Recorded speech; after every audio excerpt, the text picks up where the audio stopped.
Nasa Pilipinas pala ang pinakamalaking kaldera sa buong mundo. Ang kaldera ay isang crater or uka, bunga ng isang napakalakas na pagsabog ng bulkan at pinaniniwalaan ng mga dalubhasa ito ay nasa ilalim ng karagatan ng ating bansa. Saan ito matatagpuan sa Pilipinas? Ano-ano ang mga natuklasan ng siyentipiko tungkol sa pinakamalaking kaldera? Saan-saan pa matatagpuan ang malalaki at makasaysayang kaldera sa ating planeta? Yan ang ating aalamin.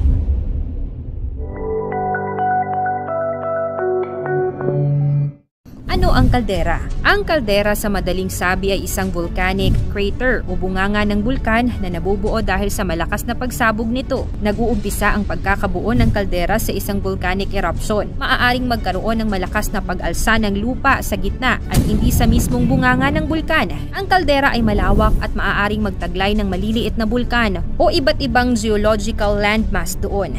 Naritong ilang halimbawa ng mga kilalang volcanic caldera sa mundo, mula sa pinakamalaki hanggang sa pinakamaliit.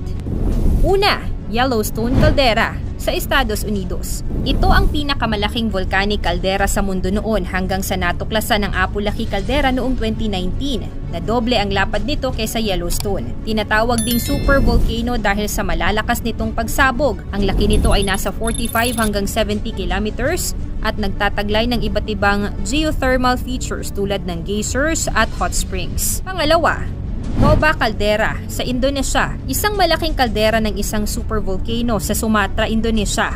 Ang Toba Caldera ay may sukat na 30 to 40 kilometers. Isa itong kilalang kaldera dahil sa malaking pagsabog na nangyari mga 74,000 taon na ang nakararaan. Ayon sa Toba Catastrophe Theory, may global effect sa populasyon ng tao ang pagsabog nito. Ito ang pumatay sa karamihan ng mga tao na nabubuhay noong panahong yon at nagdulot ng isang bottleneck na populasyon sa gitnang silangang Africa at India. Resulta din ng aktibidad ng bulkan maliban sa kaldera ang pagkakabuo ng Lake Toba na pinakamalaking lawa sa Indonesia at pinakamalaking volcanic lake sa buong mundo na may sukat na 100 km at 30 km na lapad o diametro. Pangatlo, La Garita Caldera sa Estados Unidos. Matatagpuan sa Colorado, USA.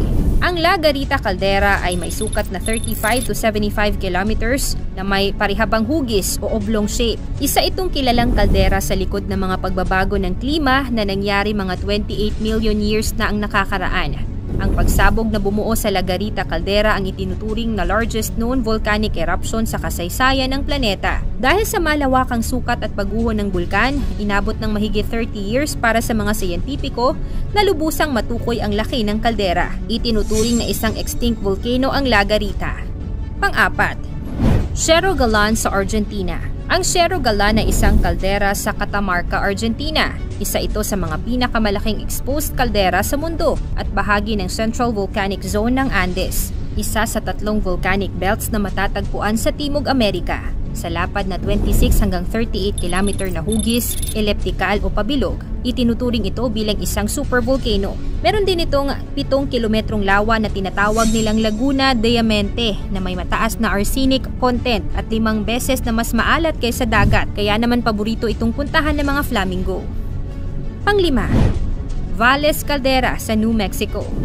Ang Valles Caldera or Jemez Caldera ay isang 22 kilometrong malawak na volcanic caldera sa mga bundok ng Jemez sa hilagang New Mexico. Mainit na bukal, ilog, fumaroles, natural na gas seeps at volcanic domes ang makikita sa kaldera. Ang pinakamataas na bahagi sa loob ng kaldera ay ang Redondo Peak, isang 3,430 meters na resurgent lava dome na matatagpuan sa loob ng buong kaldera. Kasama rin dito ang Valle Grande na maaaring puntahan gamit ang isang semento na kalsada. Maraming tribong Native American ang madalas na bumibisita sa kaldera para sa pangangaso at para kumuha ng batong nabuo sa mabilis na paglamig ng lava o obsidian na ginagamit para sa pag-ukit at paggawa ng matatalim na dulo ng sibat at pana.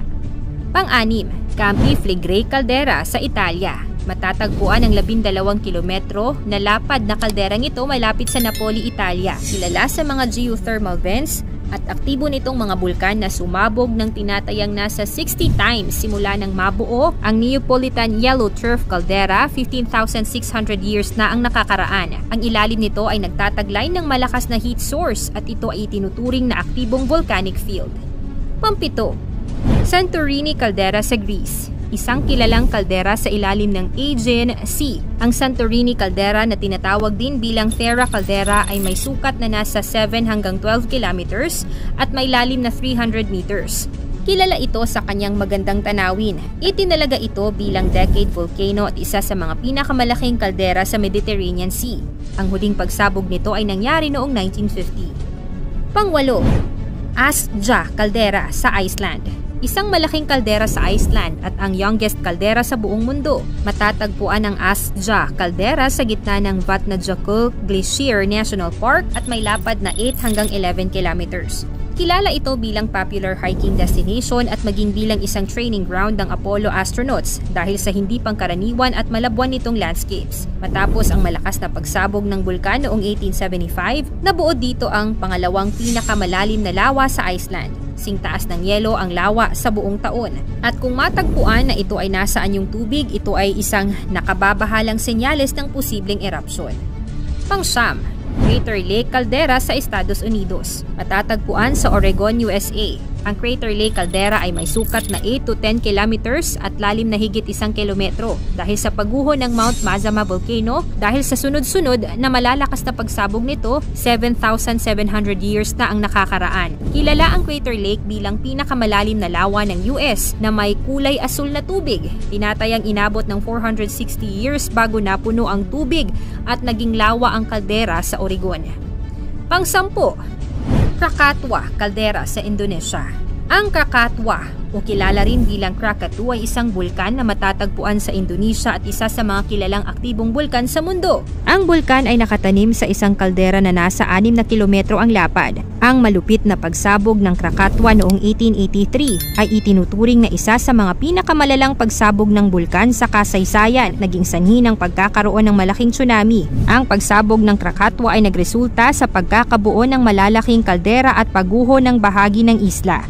Sa kasalukuyan, ang kaldera ng Krakatau ay patuloy na aktibo at may mga ulat na mga minor na pagsabog mula noong dekada 1920. Ang kanyang pagsabog noong 2018 ay nagdulot ng panibagong interes sa kalagayan ng bulkan na ito. World's largest caldera. Taong 2019 nang madiskubre ng New Zealand-based marine geophysicist at Filipina scientist na si Jenny Ann Barreto ang pinakamalaking kaldera sa buong mundo. Tinawag niya itong Apo-Laki Caldera, hango sa Philippine God and Sun and War na matatagpuan sa Philippine Rise or Benham Rise.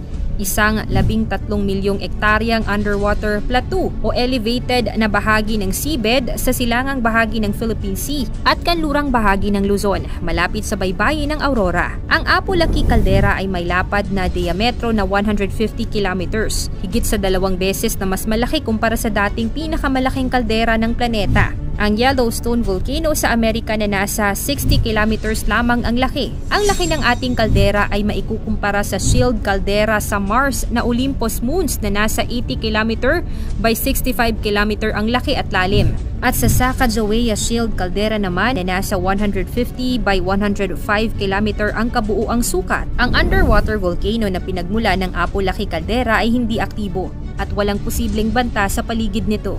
Alin sa mga kalderang nabanggit sa videong ito ang pumukaw sa atensyon mo? I-share mo naman sa comment section. Paki-like and share na rin ang ating video. Salamat at God bless!